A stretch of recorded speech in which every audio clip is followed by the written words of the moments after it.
Salut à tous, c'est Camille. Bienvenue sur ma chaîne dédiée à l'économie domestique, au nettoyage et à la propreté de la maison.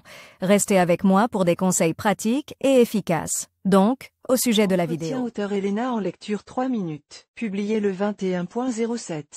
2019. Choisir un jean pour qu'il asseye parfaitement la silhouette n'est pas une tâche facile. Et même lorsque l'achat tant attendu est dans la garde-robe, son heureux propriétaire se pose diverses questions. Comment laver correctement? Comment ranger, et en général comment les entretenir, pour qu'ils aient toujours une apparence parfaite. L'une des questions les plus fréquentes est de savoir s'il est nécessaire de repasser un jean après l'avoir lavé et comment le faire correctement. Faut-il repasser son jean après l'avoir lavé? En principe, le denim n'a pas besoin d'être repassé après le lavage. Surtout lorsqu'il s'agit d'une matière extensible, qui resserre complètement les jambes et épouse parfaitement la silhouette. Sur ce type de tissu, les plis s'estompent de même et il n'est pas nécessaire de les repasser. Mais qu'en est-il des jeans simples qui ont l'air froissés et fripés après le lavage? Il faut les repasser, bien sûr. Cela n'abîmera pas la matière et n'entraînera pas d'usure prématurée. En outre, le repassage rendra le tissu doux et agréable à porter. Dans certains cas, même un produit extensible doit être repassé pour assouplir un peu le tissu. Par conséquent, à la question, faut-il repasser un jean après l'avoir lavé?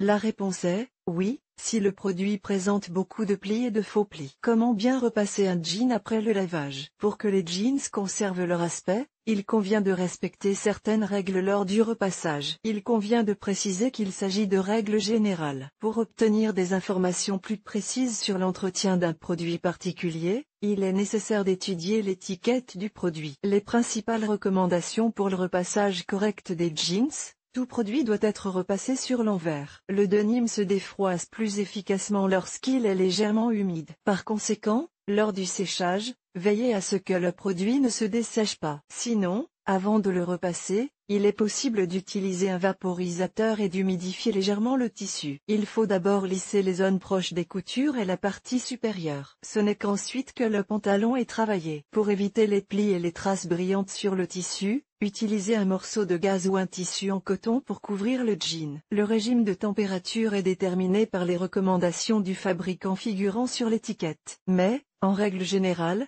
le denim supporte très bien le mode de chauffage maximal. En outre, le matériau n'est pas du tout endommagé par l'action de la vapeur. Après le repassage, étalez le produit sur une surface plane et veillez à le laisser refroidir un peu. En connaissant ces règles simples, vous ne vous poserez plus jamais la question de savoir comment repasser correctement un jean. En fait, la nécessité de les traiter avec un fer à repasser dépend de leur aspect après le lavage. Si la matière du jean est très froissée, il est évident qu'il faut le repasser.